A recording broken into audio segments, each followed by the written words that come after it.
રામ રામ ખેડૂત મિત્રો, નમસ્કાર. કેમ છો? મજામાં? મારું નામ છે હિતેશ પટેલિયા અને આપણી યુટ્યુબ ચેનલ છે ખેતી કા સાગર.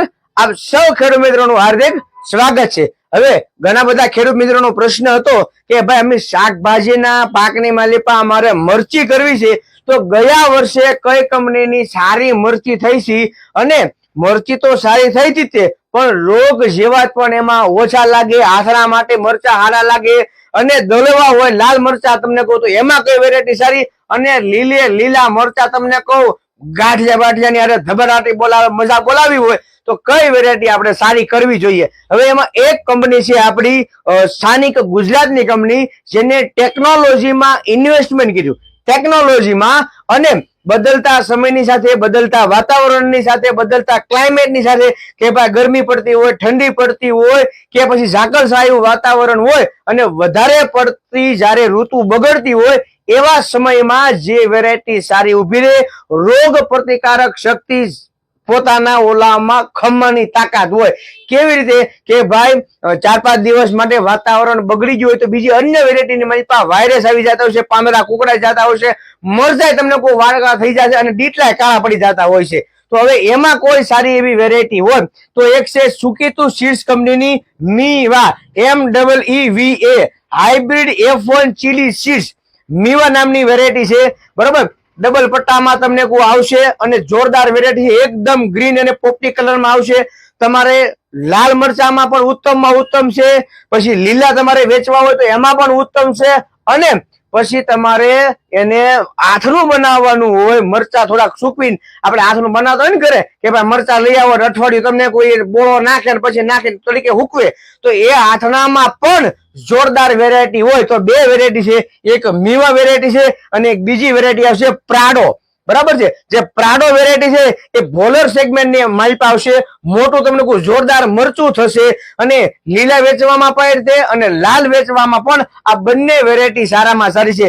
ભારતના આંકડા અનુસાર ગયા વર્ષે બહુ સારામાં સારા મરચીના ઉત્પાદનની માલિકા કોઈ વેરાયટી સારી હોય તો બે વેરાયટી છે, એક છે પ્રાડો અને એક છે બીજી મીવા. આ બંને વેરાયટી છે જે શું કહેવાય કે જાડું મરચું પછી પિકાડોર સેગમેન્ટમાં કહેવામાં આવે છે, અને લીલા લાલ અથાણામાં તેમજ સુકવણીમાં એમ ત્રણેય પ્રકારમાં ચાલે છે. બરોબર, પોપટી કલરના કલરનું મધ્યમ તીખું અણીદાર મરચું બજારમાં હર હંમેશ અન્ય મરચા કરતા સારા ભાવ પણ મળે છે. એટલે કે એવરેજ આપણે જે ખર્ચા કરીએ છીએ એમાં તમને મરચામાં ઉત્પાદનમાં પણ ફાયદો મળે અને ભાવમાં પણ ફાયદો મળે. આ બંને વસ્તુ એક બહુ એવો સારો એવો આપણને ટેકો મળી રહેશે. વાયરસની સામે રોગ પ્રતિકારક છે, ટોલરન્સી વધારે છે. મેં તમને પહેલા કીધું એમ કે ભાઈ 2-4-5 દિવસનું વાતાવરણ ખરાબ થયું હોય તો એ મરચામાં એમાં સારો તમને લાભ મળે છે. મિનિમમ સારવારમાં પણ સારું ઉત્પાદન મળે છે. એટલે કે દવાઓ તમારે એકાત્રા દવા નાખવી પડે, અને પંપ તમને કોઈ ખંભે લઈને પટ્ટા પડી જાય વાહામાં, એવું કાંઈ થાય નહીં. એમાં તમને પણ સારામાં સારો ફાયદો મળે છે. બીજું, પ્રથમ વીણી, આ ખાસ યાદ રાખજો, પ્રથમ વીણી ડાયરેક્ટ જો તમે બી નાખી દીધી હોય, બીબડા તમે ડાયરેક્ટ નાખી દીધા હોય તો 70 થી 75 દિવસે પ્રથમ એની વીણી આવી જાય છે, એટલે કે પેલી વીણી આવી જાય છે. એટલે કે તમારે ડાયરેક્ટ બીબડા નાખી દીધા હોય 2 મહિના ચા હોય તો એને ફૂલડા ધીમે ધીમે આવવા માંડે છે, એટલા માટે ડાયરેક્ટ. બરોબર, અને જો ધરુવાળીઓ કરીને તમે નાખો તો 60 દિવસે તમારે હુંડલા મરચો તમારે ઉતારી લેવાના થતા હોય છે. બરાબર છે, એવી જ રીતે મીવા મરચી છે.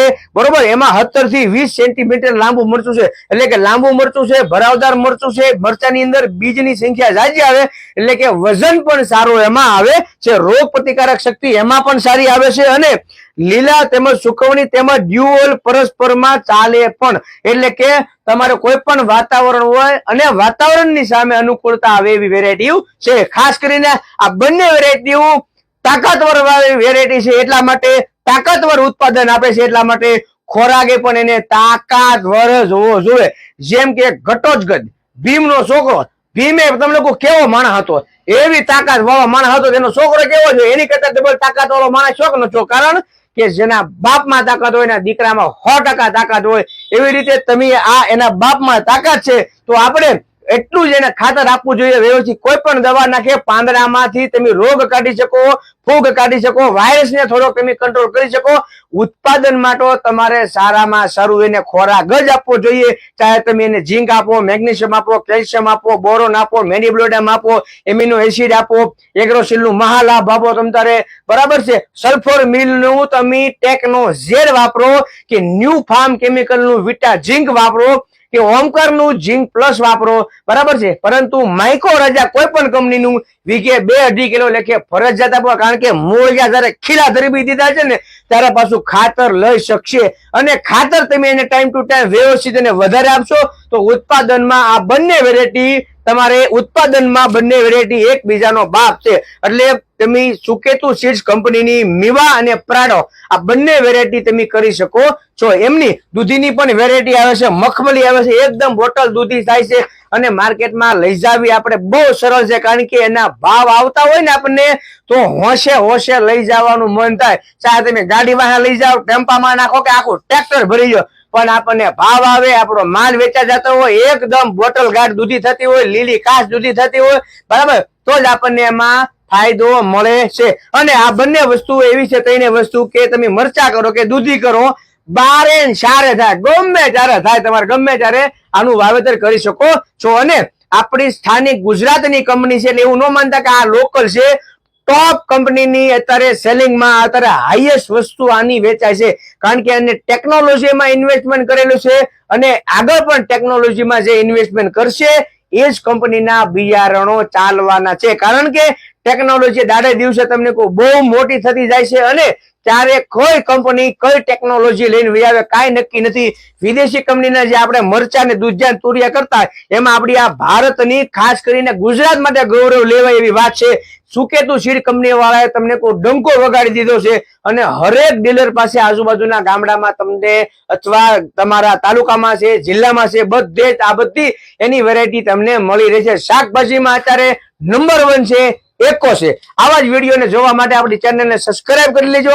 આપણે ઇન્સ્ટાગ્રામમાં છે, ફેસબુકમાં છે, અને હવે યુટ્યુબમાં છે. તમ તારે એટલે જ્યાં આપણો વિડીયો આવે ને લાઈક કરી દેજો, શેર કરી દેજો અને કમેન્ટ કરજો કે કેવો વિડીયો લાગ્યો.